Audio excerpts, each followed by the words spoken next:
Folks, Black Star Network is here. Oh, no punches! I'm real revolutionary right now. Support this man, Black Media. He makes sure that our stories are told. Thank you for being the voice of Black America, Roland. Stay black. I love y'all. All momentum we have now, we have to keep this going. The video looks phenomenal. See, there's a difference between Black Star Network and Black-owned media and something like CNN. You can't be Black-owned media and be scared. It's time to be smart. Bring your eyeballs home. You dig?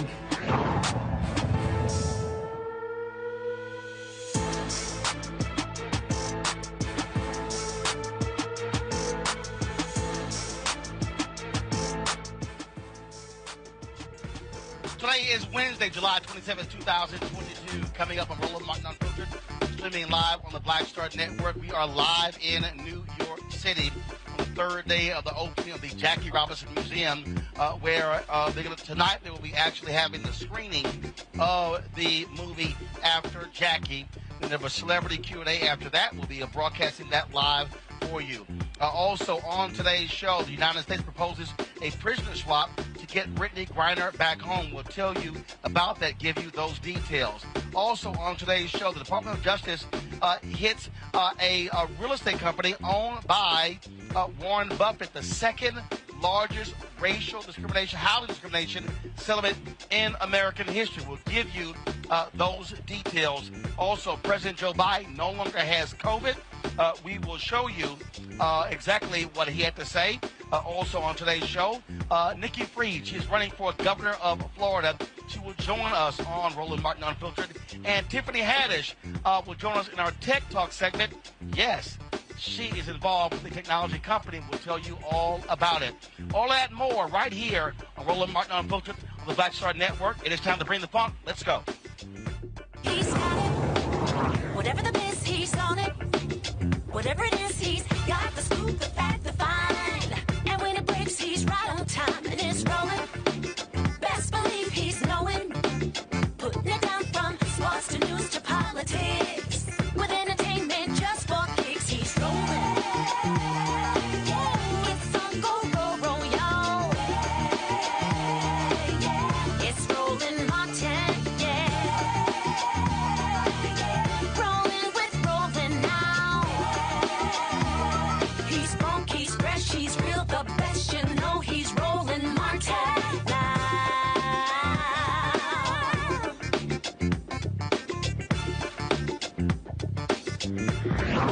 Martin.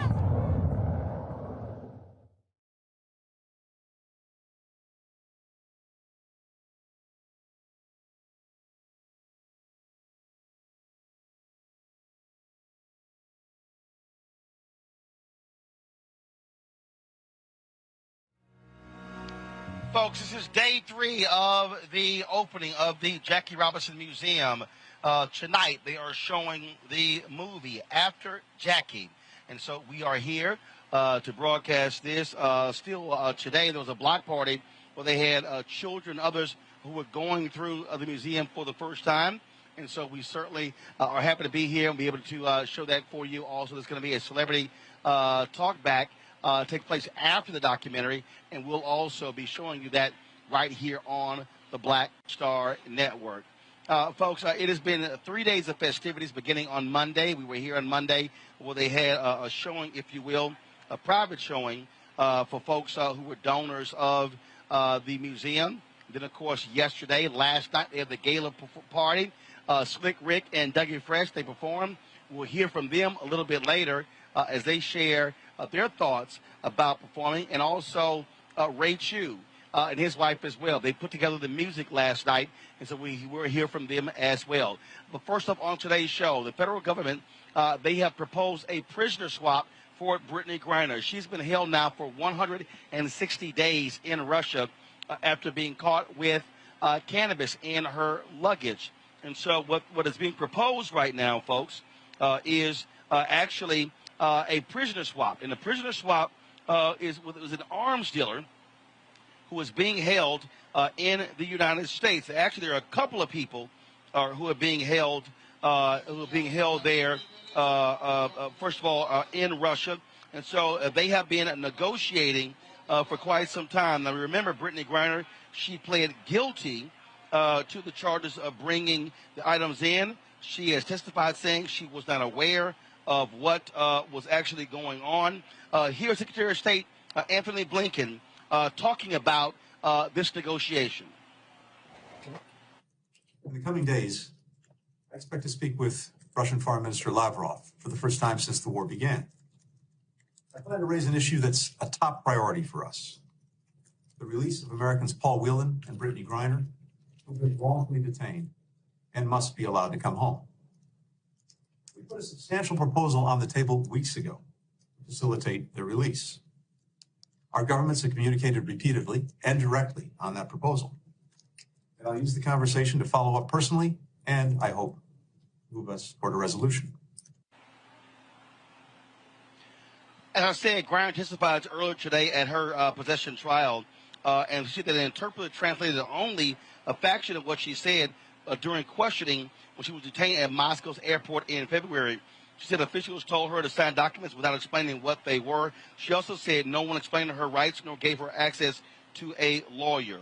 Again, as I said, she has pled guilty to those charges, and people and folks have said that hopefully they believe that is going to pave the way for her to be released. My panel today, Robert Patillo, Executive Director of the Rainbow Push Coalition, Peachtree Street Projects, Monique Presley, legal analyst and host of Make It Make Sense with Monique Presley, Dr. Jason Nichols, Senior Lecturer, African American Studies Department, University of Maryland, College Park.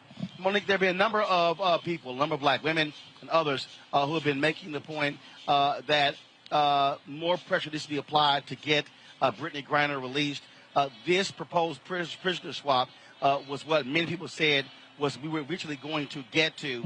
And so if this is successful, Brittney Griner may very well be on her way home soon.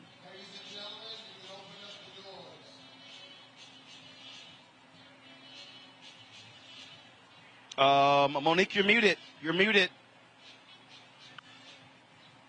I was saying it did take time for them to get that together. I wish that it had happened sooner, and I pray that it is successful. These things obviously come at a cost, and Russia was not going to be willing to just release her and get nothing in exchange. So I pray that it works. Robert Patillo, again, this is look, this is major here because, again, she's being held. We know exactly what's going on. You've got Putin and Ukraine war that's going on, and frankly, she's a prisoner of war. He's using her as a chess piece against the United States. Well, I had the honor of being on Russian television earlier today, along with Reverend Jesse Jackson, to discuss the release of Ms. Griner, particularly on humanitarian grounds. We cannot ignore the fact that this sets a dangerous precedence going forward, offering a prison swap in exchange for a U.S. celebrity. What would stop the Iranian government from kidnapping Rihanna, or what would stop the Chinese from detaining LeBron James in the future in order to get many of their prisoners held here in the United States to be released?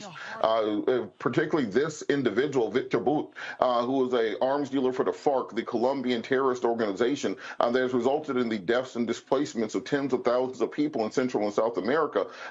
We have to make sure we're very judicious in how we approach this situation. At the end of the day, we do want Ms. Griner and all the other Americans being unjustly held there in Russia to be released, but we also need to make sure that America is doing their part and upholding human rights to standards that they claim that they want to enforce against other nations. I think a big part of this also has to be, up until about 5 years ago, Brittney Griner would have gone to jail in America for doing the same thing. And we are not going to address cannabis decriminalization here in the United States of America. It's difficult for us to say that Brittney Griner is being held against her human rights for having marijuana when there are people in the United States in prison right now for the exact same substance that we don't want to give the same justice to. So we have to make sure that we are doing this in a judicious way and following all international human rights norms, but we have to also use this opportunity to focus on creating the change we need here at home. Jason, your thoughts?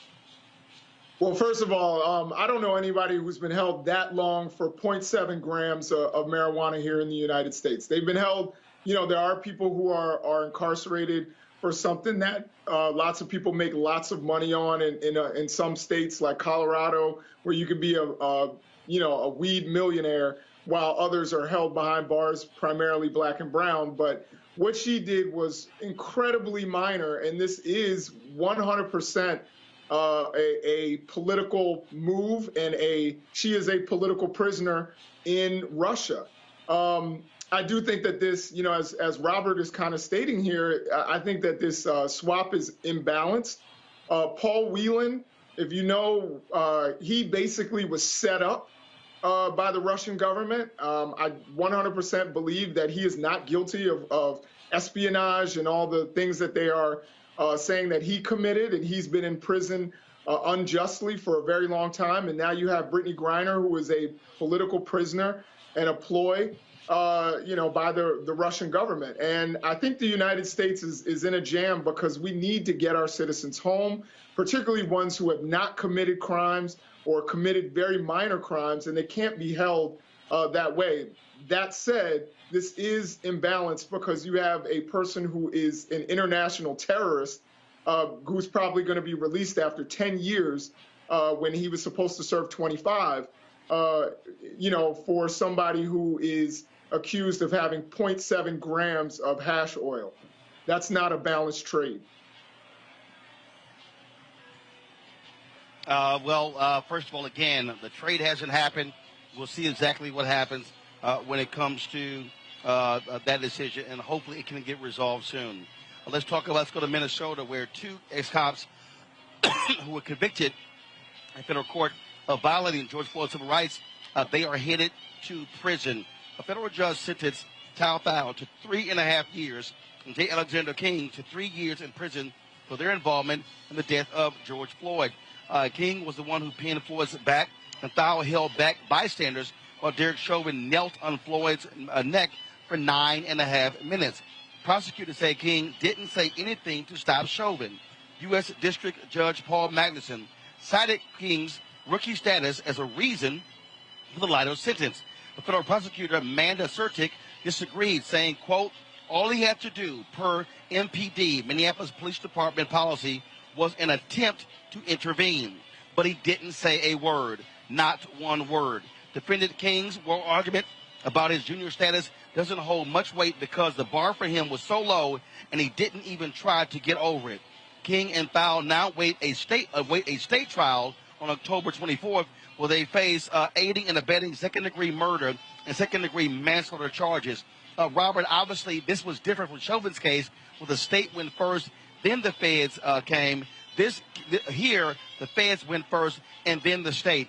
Just your assessment of the officers involved in the death of George Floyd going to prison. Well, I think it's great that we can have a conviction in cases like this, which is a divergence from historical precedents. But at the same time, this is a ridiculously light sentence. If you put this in the civilian context, it will just one person commits a murder, another person holds the person down, another person holds the crowd back. They all would have been charged with felony murder or under accomplice liability and all face the exact same punishment. In this case, you have somebody serving 3.5 years, which is less than a slap on the wrist when it comes to the amount of time they will actually serve for the extensive aiding and abetting or being party to a murder. And so I think while we can celebrate the fact that the justice system has worked in some measure, we do have to ensure there is parity and fairness in our judicial system, where simply being a quote-unquote rookie cop doesn't inoculate you from the full punishment of the law that any other citizen would face. Monique, I was at the Rock Nation Social Justice Conference, and Minnesota Attorney General Keith Ellison was on one of the panels. And he said, folks, let's be clear. Your protest made the prosecution possible. Your protest is what is working to hold these folks accountable. And so because he was answering a question for some people who say, well, you know what, protest doesn't do anything. It really isn't enough. And his whole point was, no, that has to continue, because that's why we are seeing the kind of pressure being put on DAs and others to actually prosecute cops for wrongdoing. Yeah, and I think that's disgraceful. I think that he's correct, and I think that the protests have proven to be necessary for that purpose, but it is not supposed to be the case that prosecutors are swayed one way or the other due to public pressure when their obligation is to apply the law and to prosecute crimes, to charge and prosecute cases that they know that they, or at least they strongly believe, can be proven guilt beyond a reasonable doubt. And the fact that it's necessary for millions to take to streets all over the world to get sworn oath-taking government officials to do their constitutional duty is a disgrace. Jason. Yeah, I honestly just want to echo what Monique said. I think that it's terrifying that one way or the other that public pressure can lead to indictments. I think that's a slippery slope. I wouldn't want for someone to be angry at Roland Martin and then you see a bunch of right-wing protesters and then you get a BS indictment. So I think one of the things that we have to expect from our law enforcement officials, which includes district attorneys and state's attorneys, and of course ADAs, is of course for them to apply the law and for them to hold people accountable. And in this particular case, these men clearly aided in the death of George Floyd and should have been punished and should have been tried and held accountable the way they were. But it should not come from public protest. I think that's a dangerous, I pronounce it precedent. Now I'm like questioning myself because I keep hearing my brother Robert Patillo say precedent. But, it sets a dangerous tone for the future where that can be held against, innocent people are put through a prosecution because of public pressure. And it shouldn't be that way. Can I add something? Well, here's the deal. Yeah. I was just going to say it's not a dangerous precedent for the future. We've actually seen those things play out. Perhaps people have heard of a case where a well-known veteran entertainer was, due to public pressure and due to the cry of the mob, prosecuted by a state-elected prosecutor in the state of Pennsylvania, who waited until the 11th hour before the statute of limitations ran to charge an over-decade-old case. And ultimately, on appeal, that case was dismissed, and the only reason that happened was because of public pressure. So when the prosecutor does the right thing because of public pressure, it's wrong. When the prosecutor does the wrong thing because of public pressure, it's wrong. In either instance, we have the right to our voices. We always should use them. That's why we have elections. We put those people in office if they've run for those offices. But for a prosecutor to bend to the will or the emotions of people in making decisions about violations of the law and of the Constitution is in error. It is misconduct. Well, look, I understand the point that Keith Ellison was making, and what he was trying to say to people is that taking to the streets protest does indeed matter because it's about holding people accountable. And the bottom line is this here. It's not like we've actually seen a plethora of DAs doing the right thing by prosecuting people. So I understand his point, and I agree with it 100%. Got to go to a break. We come back. We'll talk with Nikki Fried. She's running for governor of Florida. The question is this here. Can Democrats in Florida get their act together? That used to be a blue state. Then it was a purple state. Florida is now a red state. Can she be the Democratic nominee to beat Ron DeSantis and all the money that he has raised as the incumbent governor? That is next on Roland Martin Unfiltered, broadcasting live from the Jackie Robinson Museum grand opening week right here on the Black Star Network.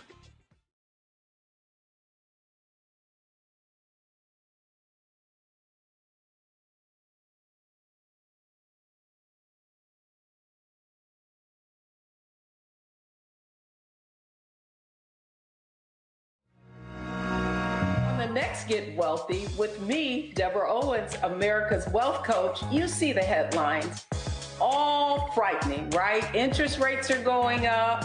The recession is on the way. The stock market is up and down. But you know what they say, scared money don't make money.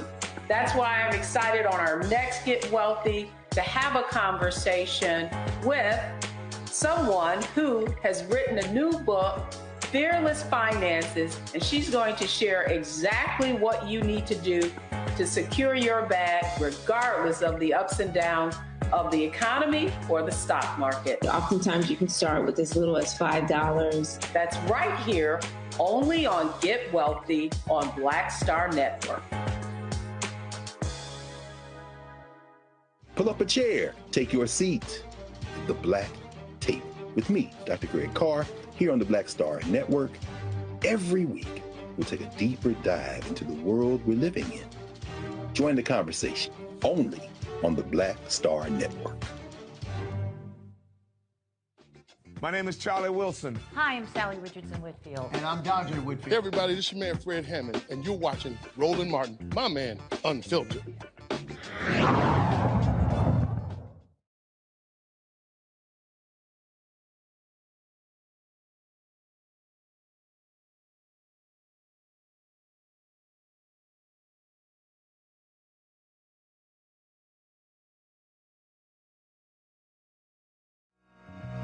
Primary, folks, will not happen until August 23rd.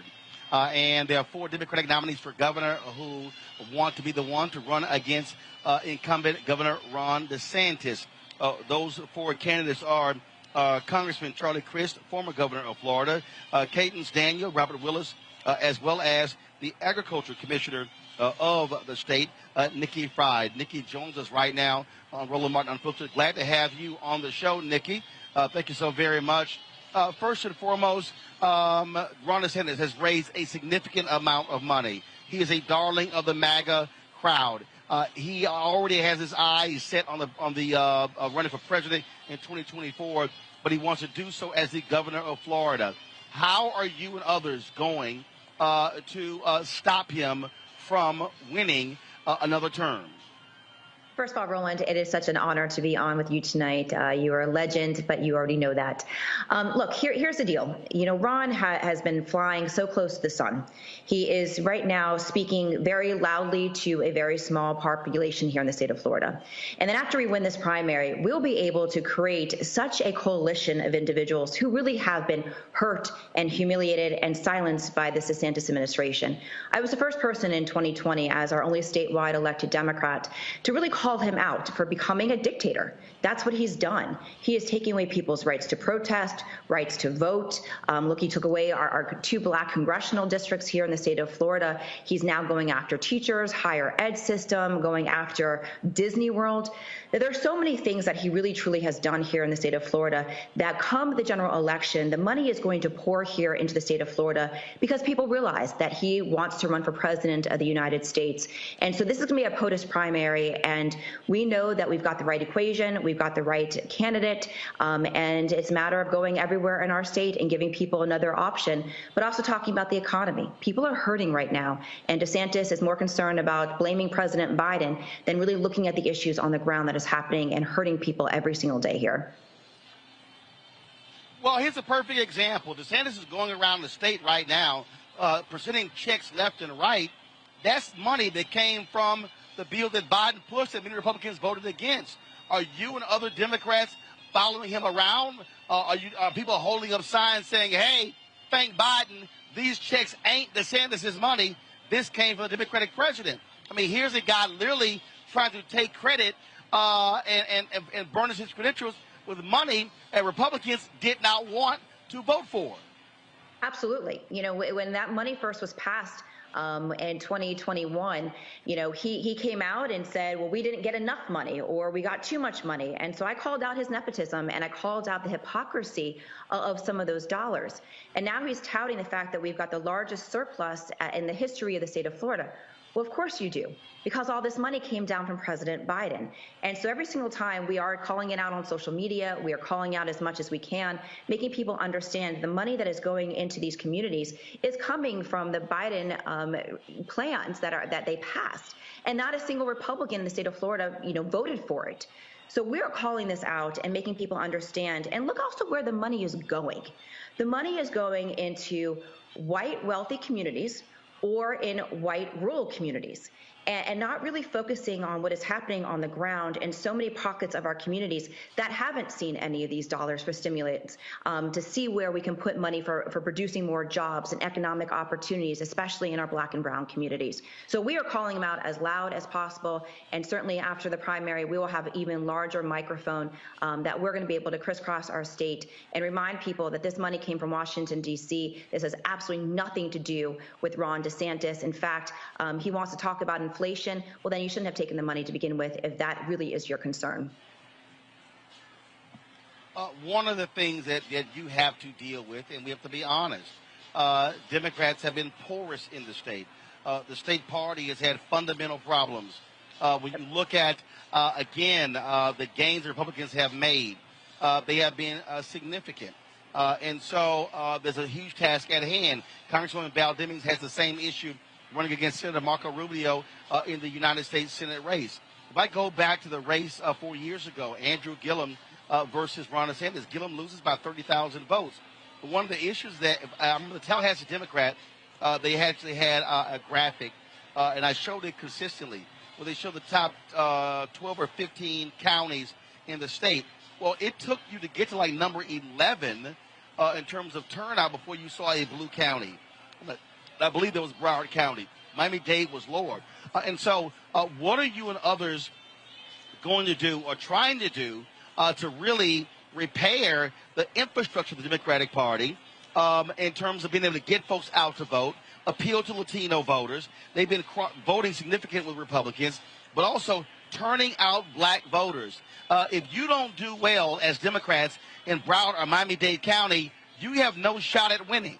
What's the plan? Yep, absolutely, and you're 100% correct. You know, when I ran in 2018, so I was on the same ticket as Andrew, and I thank every single day the Black voters that came out, because I know that they mobilized and they came out for Andrew, and I reaped the benefit of that. And so understanding what happened in 2018 and what Democrats do really bad, we spend so much time and energy talking about just the top of the ticket and putting all of our resources at the top of the ticket.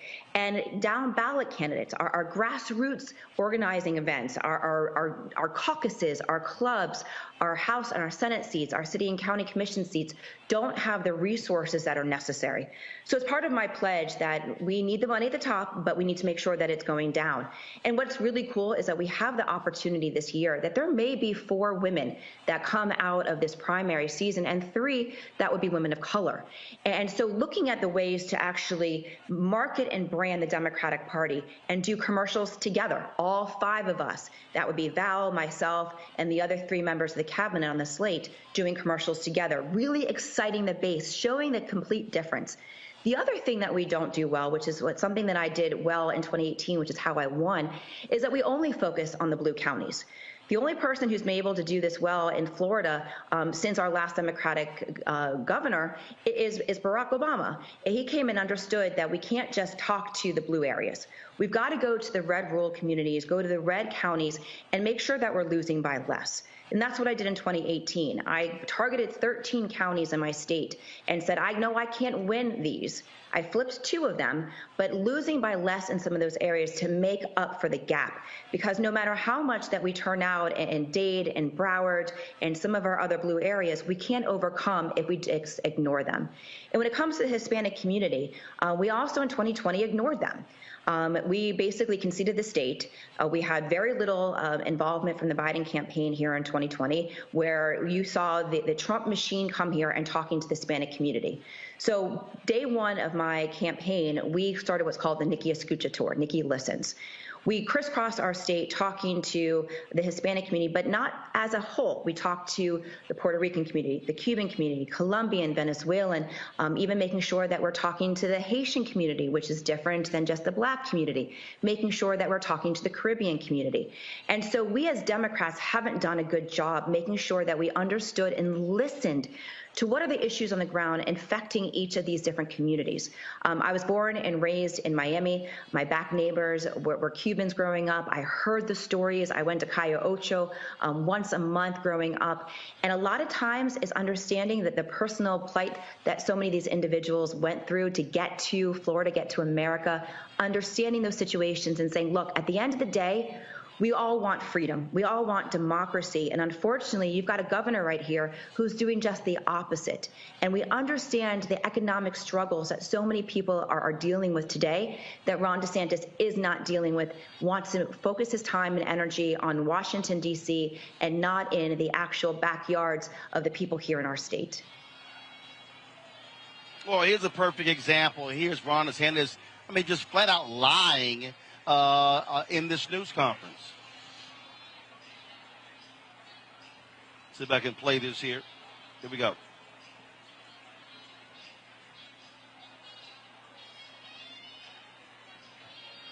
All right, so for some reason we're not playing it, but basically DeSantis is out here talking about how school workers are telling kids, oh, you have the option, to change your gender.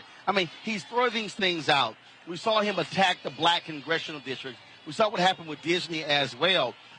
This guy has lied. He lied about critical race theory being in math books. And I think, so are people literally calling him on his lies? Yes. We're doing that every single day. And what is great is the fact that, as our only statewide elected Democrat, I have been in the trenches. I have been fighting him for the last 3.5 years. And so now as I travel the state and talking to other electeds, other candidates, I make sure that we stay very on focus and on point, because we as Democrats get this tendency to throw everything out there and hope that something sticks. We've got to be very message focused. Got to make sure that we call him out on the lies, on what he's doing. We had Nazis that were protesting in Tampa over this weekend, right outside of where he was giving a speech, showing and holding Nazi flags, holding pictures of him and praising Ron DeSantis. I went out there on Sunday at the exact same spot, asking Ron DeSantis to denounce Nazis.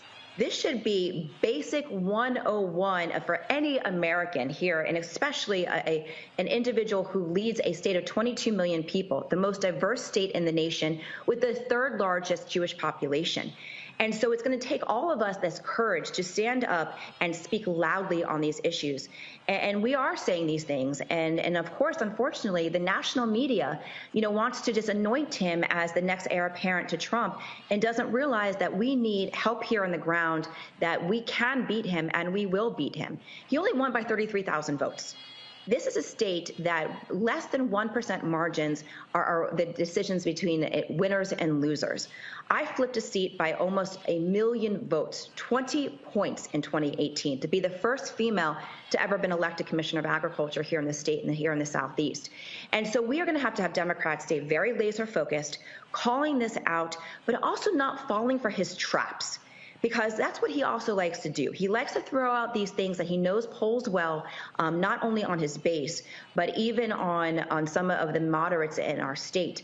We as Democrats can't focus on falling for his traps. We need to make sure that we are message disciplined. We're talking about the economy, and we're calling out his lies. Even this weekend, last weekend, he said that, again, math books had woke in them.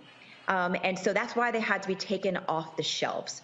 This is the situation in Florida, and so this has to be all hands on deck to everybody across the country. This guy is the largest threat to democracy in the entire country, and we're going to need backup and support. I will make sure that we are organized here on the ground, but the resources from across the country is going to be necessary for help and support come November.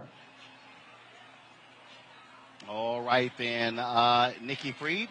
Commissioner Fried, I certainly appreciate it. Thanks a lot. I look forward to having you back, and we'll certainly be watching this race intensely. Well, appreciate your time and appreciate what you do out here. Thank you. Thank you so very much. Folks, got to go to a break. We come back. We'll talk with Tiffany Haddish, as well as a gentleman she's working with on a technology platform. That's right. And no, it's not comedy. We'll explain next, right here on Roland Martin Unfiltered. Broadcasting live from the opening of the Jackie Robinson Museum in New York City, right here on the Black Star Network. Don't forget, download the Black Star Network app. Folks, Black-owned, you know what we do. This is about telling our story. And so, again, every platform, Apple phone, Android phone, Apple TV, Android TV, Roku, Amazon Fire TV, Xbox One, Samsung Smart TV. Also, please join our Bring the Funk fan club. Every dollar you give goes to support what we do. And so, checks and money orders go to P.O. Box 57196, Washington, D.C., 20037-0196. Cash App, $RM Unfiltered. PayPal is R Martin Unfiltered. Venmo is RM Unfiltered. Zelle is Roland at RolandSMartin.com. We'll be right back.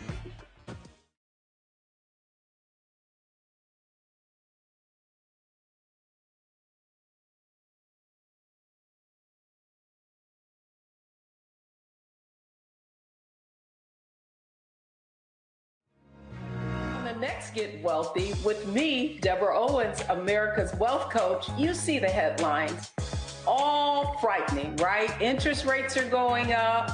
The recession is on the way. The stock market is up and down. But you know what they say, scared money don't make money. That's why I'm excited on our Next Get Wealthy to have a conversation with someone who has written a new book, Fearless Finances, and she's going to share exactly what you need to do to secure your bag regardless of the ups and downs of the economy or the stock market. Oftentimes you can start with as little as $5. That's right here, only on Get Wealthy on Black Star Network. I'm Deion Cole, and you're watching Roland Martin Unfiltered. Stay woke.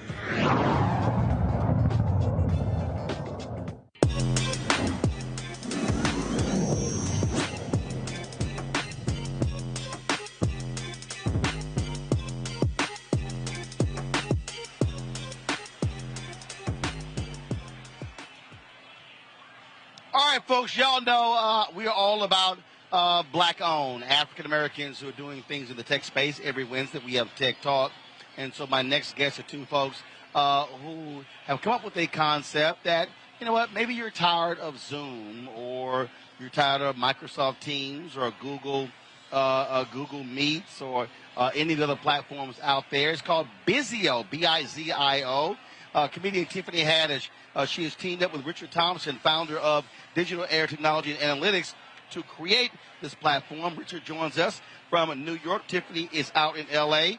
Glad to have both of you on the show. And so, Tiffany, you're on the show. Yeah, I'm on the show now. I made it. Y'all, so Tiffany's on stage. Tiffany's on stage at the Superdome at Essence Festival. And so she's on stage with Kenny Burns. Kenny's like, "What's up, Roland?" Shout from the stage. Tiffany go, "Hey, Roland, you ain't called me back." I was like, Lord, look at her showing herself. But it was an email, wasn't a call. But it's all right. Except when you called me at my girls' trip, I never got that call. But it's all right. Glad to have you here. Let's talk about this Bizio. What do you mean you never got that call? You know, you remember, your publicists know. I'll tell you about it later. Okay, so let's talk about this Bizio.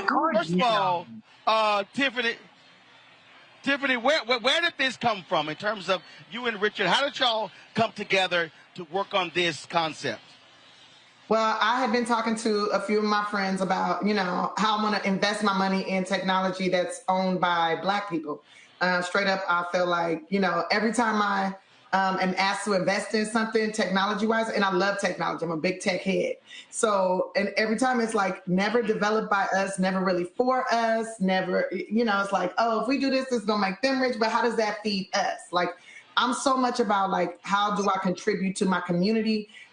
Yeah, great. I'm making people laugh. I'm, doing this. I'm opening a grocery store, but how can I really contribute and be effective in making small Black businesses grow, making them big Black businesses, and also just making it where we can communicate with each other and we're keeping the dollar circulating in our community as opposed to it going outside. You're absolutely right. That's one of the reasons why I invested in Isaac Hayes' fan base, because, again, we are very great, Richard, at making other people rich. Black people, we're early adopters. We download apps. We're very involved. Yet, when it's black-owned, folks are like, I don't quite know. And I'm like, yo, what the hell? Have the same energy as you have for some other folks. And so, Richard, how long were you working on this idea? How long were you working on this idea? How long has it been around? Okay, thank you. Well, Mr. Martin, I want to thank you first. It is an honor being on your show, get a chance to meet you. Like you've been one of the major journalists that's been putting our African community in the place where it should be. Myself, I've been developing enterprise technology for over 25 years. Been building up most of the communication systems for Barclays Capital, BlackRock. I used to run front office New York derivatives for Barclays and front office trading for BlackRock. And one of the things that always got to me is that it was very little recruitment of African Americans to the front office space, where dollars are really made at. And if you also look in enterprise technologies like Microsoft, IBM, Google, when it comes to the recruitment of our community, it's very little. It's less than 3%. So those things bother me very much. I left in 2011 to actually go after how do we actually move the needle. And that was creating the enterprise technology company so we can actually have a competitive space of a Microsoft, of a Google, of an Apple, not just apps. No, let's get to the core of it, and then also get to the core of how do we put ourselves in capital markets. I got a chance to meet Tiffany through a very good friend of mine. His name is Jimmy Martinez, Jimmy Marr.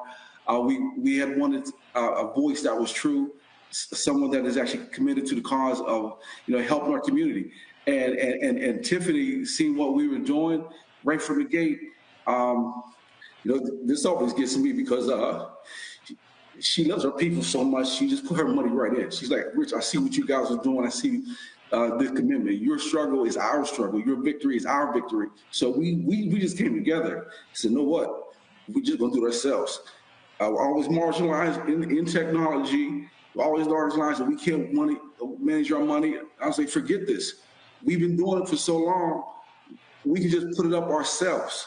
We look like a Google. It's just not the Zoom. But if you go into, we got drives, right? We got mail coming along, but we also have a Salesforce type CRM, QuickBooks, everything that we need to back office things that run our communities. And then we got our own trading systems that we're using that right now is being activated on the continent of Africa. We connected Ghana and Kenya to make trades there. And we've done it just with us, right? Because it had to be done. A real Black Wall Street. Hello. We aren't just making apps. The infrastructure that moves. So first of all, where can I access it? That's first. Is it in an app? Is it desktop based? Is it pad based? So where can I access it right now? So right now you can just go to the Bizio.com, and that's the interest way for the portal. And the apps we will be releasing in the App Store right now. They're just waiting for it to be approval in a few more days, and you'll see the Bizio Meet. What you're on right now will be an actual app. So this is it. So this is it right here, guys. Show my iPad. So is Bizio.com? Yeah, THE. Put in the Bizio first. THE, thebizio.com. See, there you go. So again, for the folks out there, so I want people who are watching, when we talk about our Tech Talk segment, I want them also downloading and looking at it while we're doing it as well. And so Tiffany, he said there are several things that it does, so it's not just one thing. And so that's also pretty cool because it allows you to tap into different lanes of people as opposed to just sort of one thing. Yes. Yeah, it's a place where small Black businesses can keep their, not even big businesses, but you can do QuickBooks, so you can keep accounts of everything that's going on in your business. We also are in a couple of schools too, right, Rich? We're in HBCU. We're in but like, so my dream is that we're able to communicate and like let each other know what's going on in the community and not have it be, manipulated through the voice of somebody that's not like us. You know what I'm saying? As someone in the entertainment business, I love to be able to talk directly to my fans and not have it be censored or, they exaggerate or put stuff on it that's not true. When it comes to our health, our finances, the way that we do things in the world, like I noticed they're able to control their media and communicate the way they want to with each other, but we are not always able to do that. That's why I love you, because you have your platform and you talk to us, right? Yes. And we're sharing information with each other, and I think that's so important. So not only can you do like your own, accounting on here, but we can have our own. This is our Zoom, okay? This Bizio Meets is our thing, so it's not being, monitored by them. And then you have your own. We have a whole board where you can click in and see what's going on in the community, what's going on over here, what's going on in Africa, and all of that. Where we're communicating with each other, so the diaspora will be connected. Yes. Wow, absolutely. So as I'm scrolling through here, and looking at the options, it definitely provides all of that. I'm going to bring my panel in for questions. Let me first start. Jason, you're a professor at the University of Maryland. You get the first question for Tiffany and Richard regarding the Bizio, Bizio.com. Jason.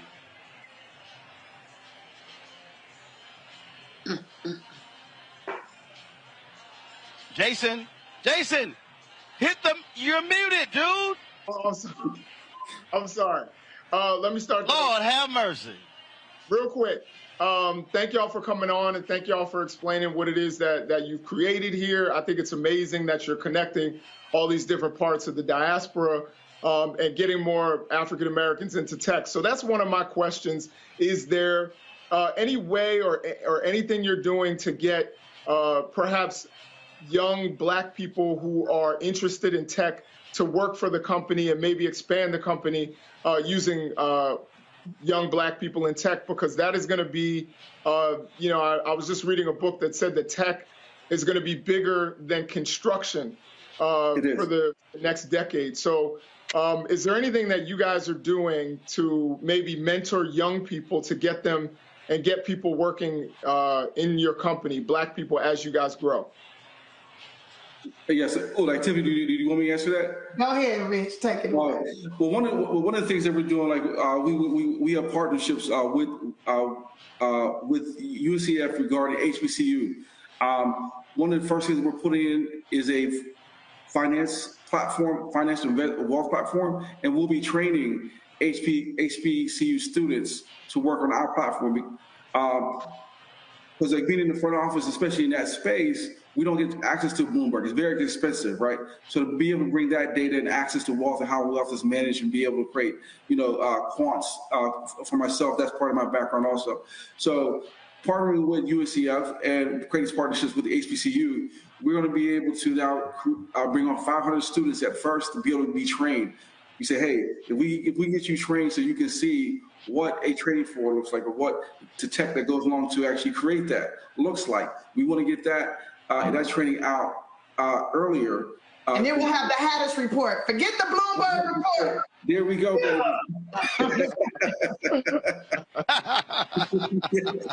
There we go. We come up with all that energy. Well, I have some Black students too, if you need, if you're students, I'm not at an HBCU, but we definitely have some Black students at the University of Maryland. If you're looking for some talented students, let me know. Yes. All right. Robert Patillo, you're next.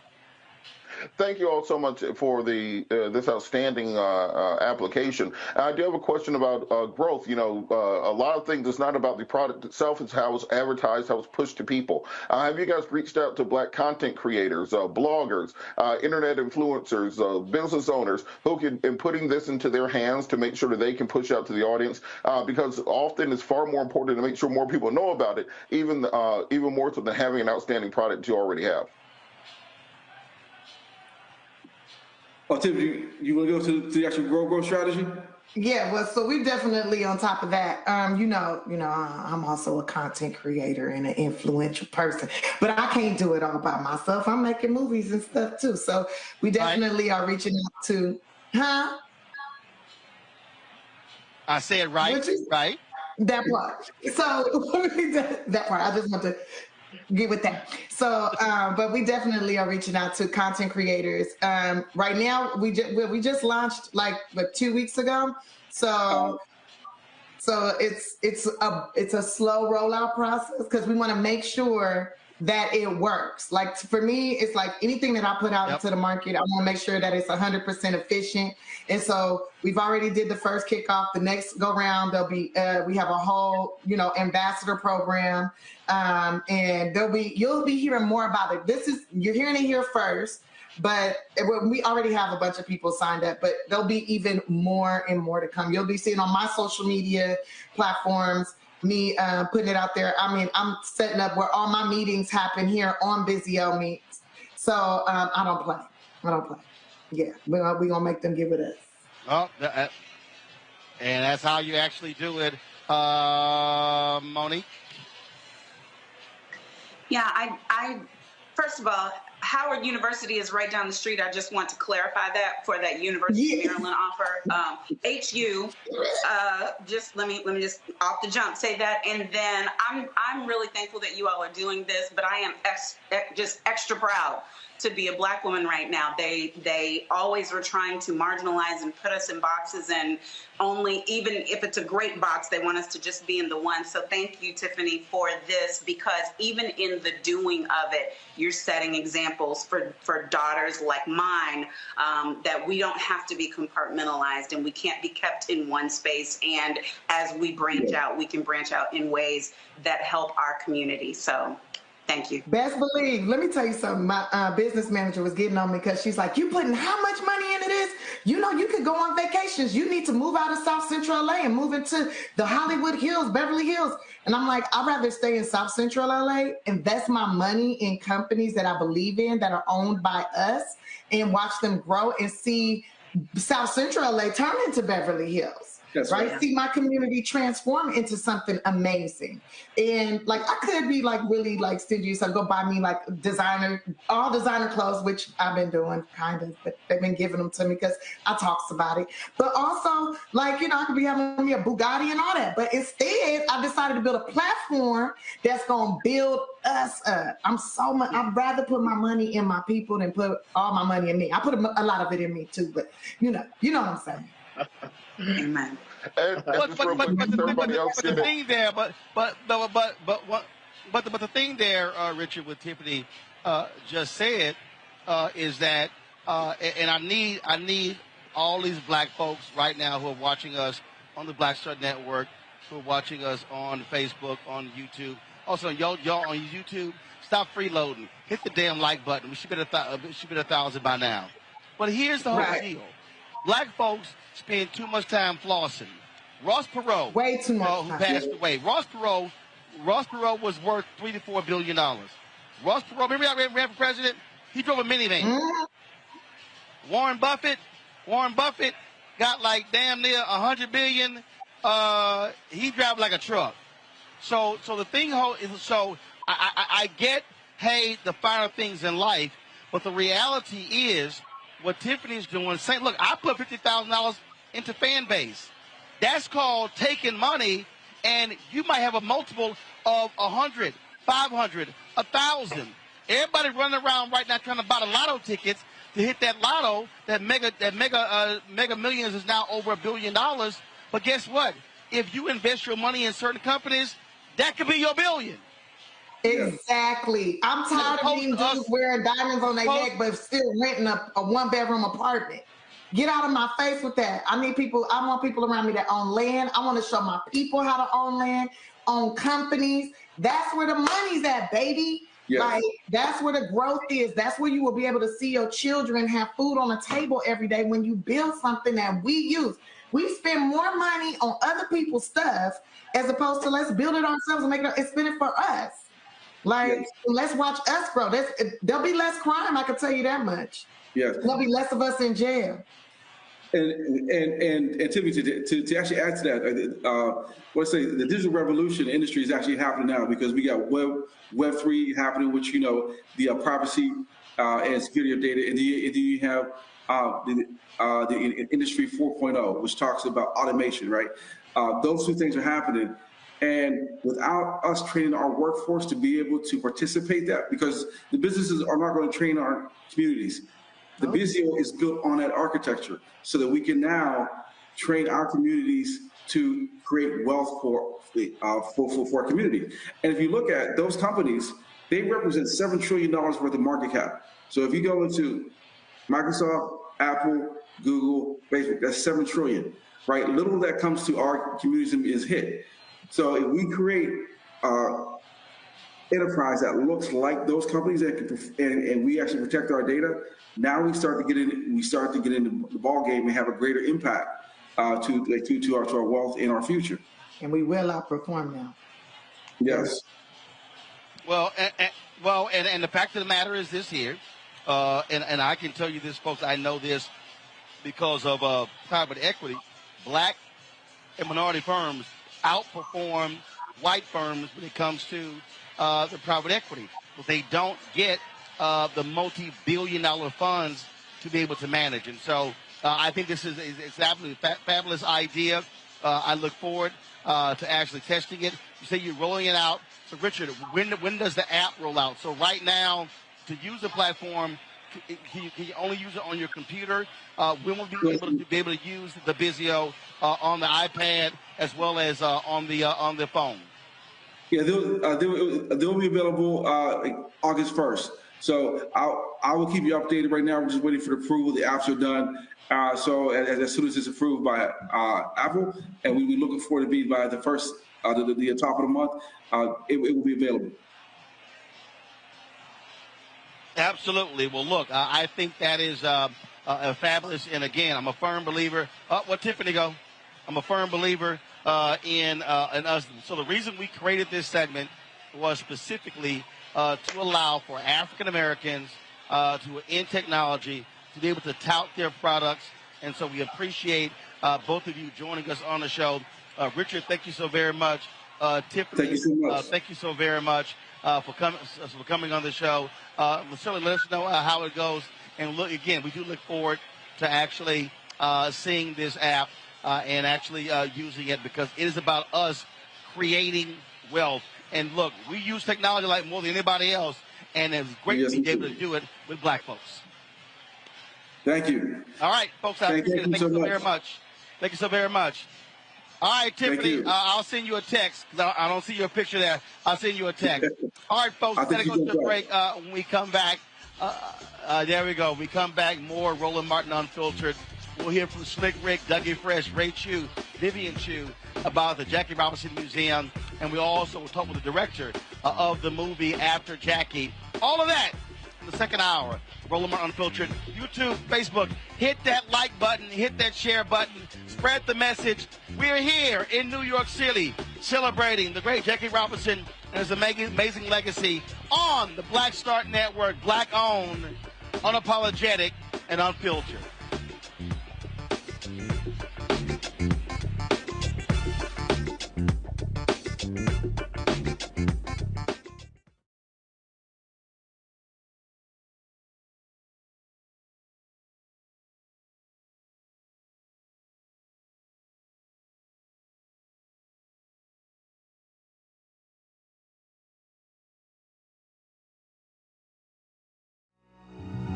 Sexy to me is the exact same feeling as running water, ever flowing. Water always finds a way to get through. And so when you know that you're sexy, there are no questions about it. It is an ever-flowing emotion. It is an ever-flowing feeling. When you question it, though, you stop the water. I struggle with this a lot, mainly because I've been told what sexy should look like, what it should feel like. As a model who did Sports Illustrated, you're told that this is what sells sexy. But then you travel the world, and what's sexy to one person is not sexy to another person. I'm more of a mindfuck kind of person. How can you stimulate the brain? Mm-hmm. To me, that's sexy.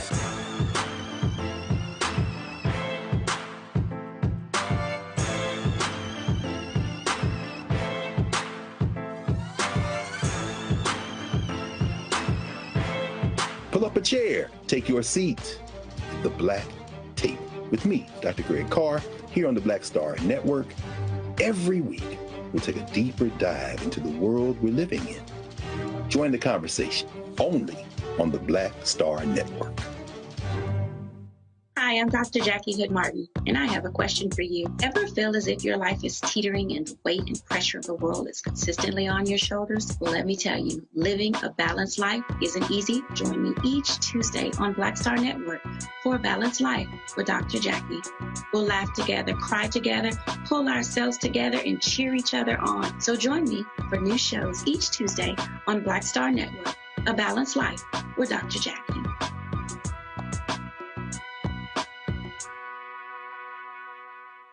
Hi, I'm Amber Stevens-West from The Carmichael Show. Hi, my name is LaToya Luckett, and you're watching Roland Martin Unfiltered.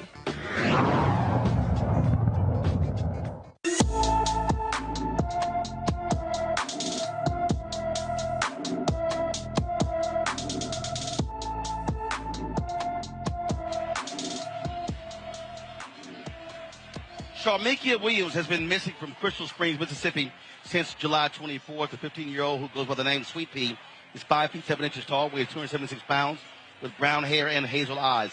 She may be in need of medical attention. Anyone with information about Sharmikia Williams should call the Copiah County, Mississippi Sheriff's Office at 601-892-2023, 601-892-2023. Some good news about a black and missing reported on the other day. Marshall Grant Griffin, he was found yesterday. We got an email from Grant's father who told us his son was found and is safe. So we are certainly glad to hear that. Folks, in North Carolina, thousands of felons in North Carolina are getting their voting rights restored. Starting today, the Board of Elections will allow anyone not currently in jail or on parole to register to vote. In March, a panel of judges struck down an old North Carolina law preventing anyone from registering until the end of their sentence. The judges said the law discriminates explicitly against black folks. This is a perfect example. I keep saying it, Monique, why voting matters and why you need to have people need to be supporting civil rights lawyers who are out there fighting the good fight, because them battling these type of laws has now created the opportunity for folks to be able to vote in North Carolina who were formerly incarcerated.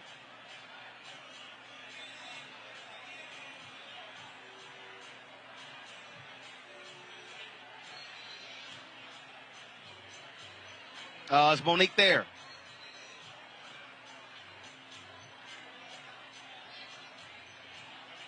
Okay, Monique can't hear me. What's the deal, y'all? Yeah. Robert, can you hear me? I hear you. Yeah, I hear you as well. Okay, you weigh in on you weigh in on this story. So yeah, I think that's absolutely correct. That the public pressure, the things that we can do as a community can actually affect change. And I can hear you, but not the show. Okay, Jason, go ahead, Jason.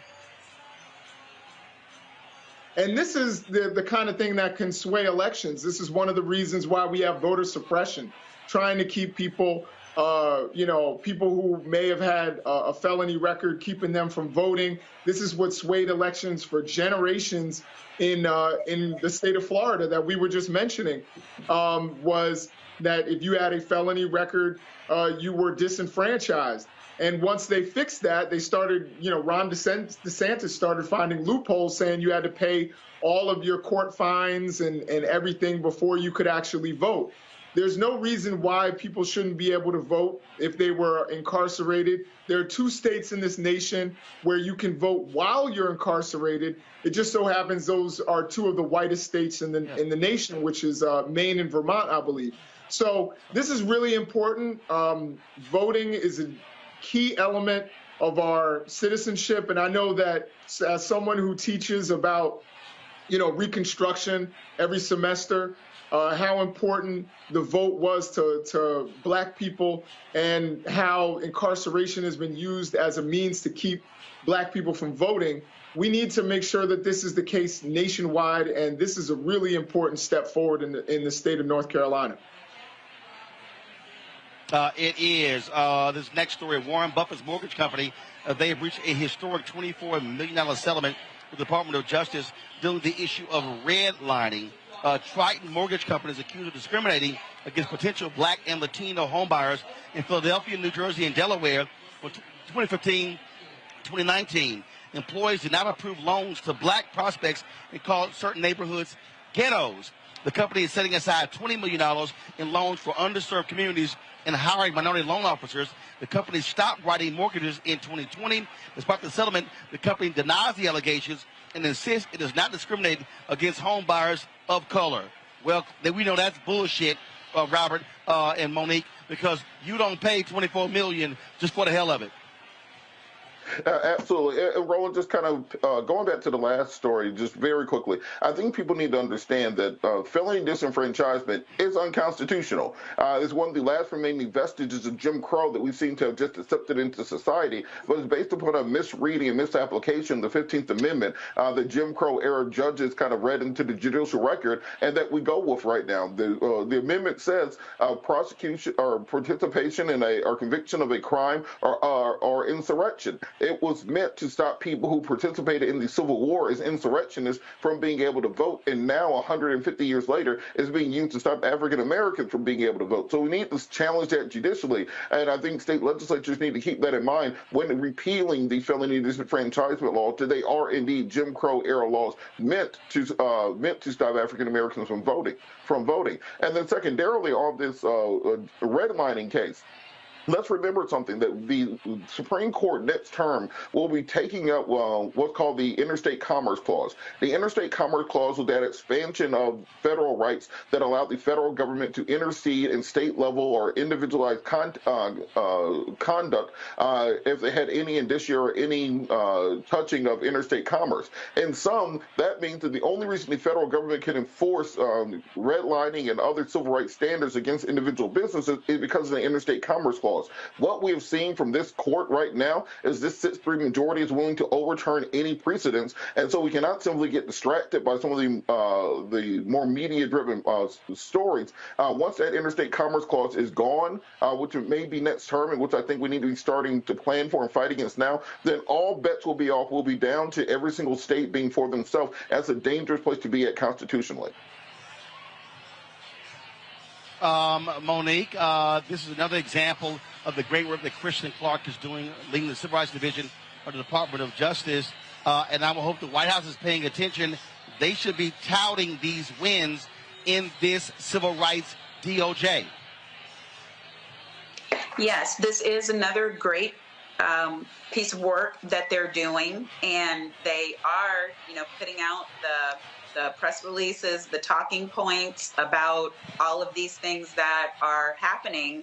And so I think, it would be great for everybody to be doing what you're doing, which is covering it and pushing it out there so that as many people as possible can know about this work that is happening, because there really is only so much tooting of the own horn that the Civil Rights Division of the Department of Justice can do without it kind of crossing the lines into self-aggrandizement, which is frowned upon in government spaces for government lawyers who, as I said before, are supposed to be beholden to the Constitution of the United States. But it's up to us to take the things that they're doing, and anytime somebody says, this administration ain't done nothing for Black people, we should have a for real Black card with those things listed, and including some great things that I think will be coming down the pipe very soon, like tomorrow. All right, folks, hold tight 1 second. We come back. We'll talk more about the opening of the Jackie Robinson Museum. A little bit later, they're going to be showing the movie after Jackie. We're going to talk with the director in just a second. We'll also hear from Slick Rick, from Dougie Fresh, Vivian Chu, Ray Chu. They performed last night here, and we'll have that for you. You're watching Roland Martin Unfiltered, the Black Star Network. Back in a moment.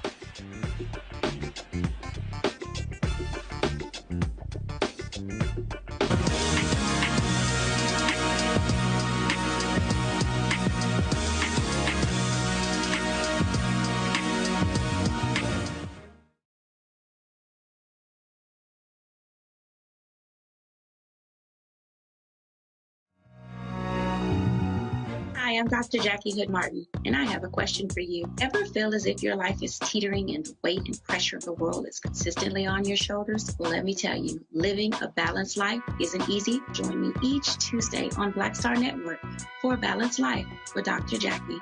We'll laugh together, cry together, pull ourselves together, and cheer each other on. So join me for new shows each Tuesday on Black Star Network, A Balanced Life with Dr. Jackie.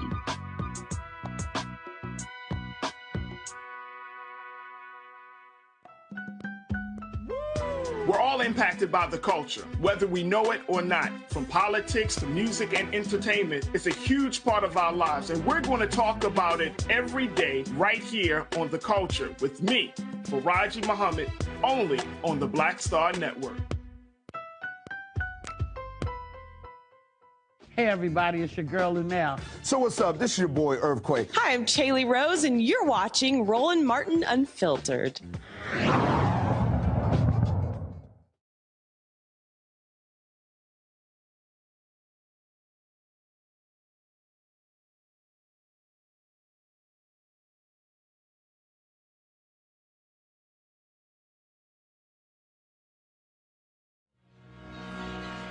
All right, folks, welcome back to Roland Martin Unfiltered here at the opening of the Jackie Robinson Museum. This is day 3. Last night, the big gala party took place. The performers were Slick Rick and my man Dougie Fresh.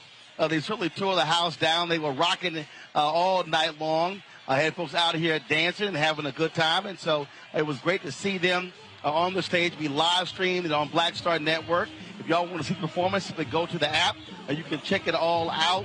After the performance, I caught up with both of them as well as music directors, Ray Chu and his wife Vivian, when they talked about just what it meant for them to be involved in this historic opening of the Jackie Robinson Museum.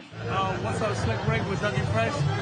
Thank you for having us celebrate Jackie Robinson's Museum, part of Black American history, you know what I mean? It's good to be a part of it, you know what I mean, and all that good stuff, you know? So, shout out to the vets. Love, right? Guy, Doc, appreciate it. First of all, keep watching my man, Roland Martin's joint. He's on fire. That's first. Let me get that off the plate. Second of all, reason why I'm saying that is because he's here covering something that means a lot. This is our history. Jackie Robinson has played such a major role in changing the conditions in America and went through a lot, more than anybody can ever imagine, and he still made it happen. So he should be an inspiration for all of us on what we can become. And 100th birthday to Miss Robinson, always. Getting the call to be part of the event scene, to present all the entertainment for the Jackie Robinson Museum was an honor. It was an honor because Mr. Robinson was not just about baseball, he was about racial equality. And to celebrate Mrs. Robinson's 100th birthday, Mrs. Robinson, thank you for trusting Ray Chu, Vivian Chu, Chu Entertainment. God bless you. Well, I'll tell you what, this is such an honor to be entrusted with the music and the production of the show tonight. You know, my wife and I put the whole thing together, and it's an honor because not only about Jackie Robinson, but Rachel Robinson, her 100th birthday, and the legacy of the Robinsons is incredible. So for us to be a part of that is an honor. Thank you. Folks, joining us right now is the director of this movie they're about to show. It's called After Jackie. Andre Gaines with us right now. They're going to be showing it any moment. Andre, first of all, glad to have you here. Thanks, sir. And so tell us, what is After Jackie? So After Jackie is about all the players that came after Jackie Robinson. So sort of know life and history of the United States before Jackie Robinson, but there's a whole history that really came after Jackie Robinson, especially in the game of baseball, that doesn't get a lot of credit, including Jackie himself being the civil rights leader. A lot of people don't realize that he was marching with Dr. King, and so this was really the story about his life after baseball, and then also about several of the players that came after him that he was ushering into the game. Now, this movie here aired on the History Network, correct? Yeah, on History Channel. Yeah, so it came out History Channel Juneteenth weekend, and we're screening it here tonight with the opening of the Jackie Robinson Museum. It's been a beautiful event, a special event, being able to see Rachel Robinson and the whole family come out yesterday for the grand opening, and it'd be great to see them again tonight for the screening. I mean, it is a remarkable story, and you're right. There were so many phenomenal baseball players who came after Jackie Robinson, who get sort of lost in all the focus just on him. Yeah, so, so much focus was on not only Jackie Robinson, but really just him integrating baseball. We never really see the story of Jackie's life after that happens. We just sort of assume that everything was unicorns and glitter, but it really wasn't. And we also see that he had these battles he had to fight on the field. But then in this film, we really highlight Bob Gibson, Bill White, Curt Flood, three players that were all on the St. Louis Cardinals who had a very unique style of baseball, which was more reminiscent of the Negro Leagues. And also, they were the first time we really saw the combined player activists. Jackie was a player first and then became an activist in retirement. But once we get to the 60s, early 60s, we finally see the beginnings of the combined player activists, where these guys are playing at the highest level possible, but then also fighting for freedom and equality when they go off the field. Of course, we lost Bob Gibson last year, along with Henry Hank Aaron as well, and so many great players. You're absolutely right. When you talk about...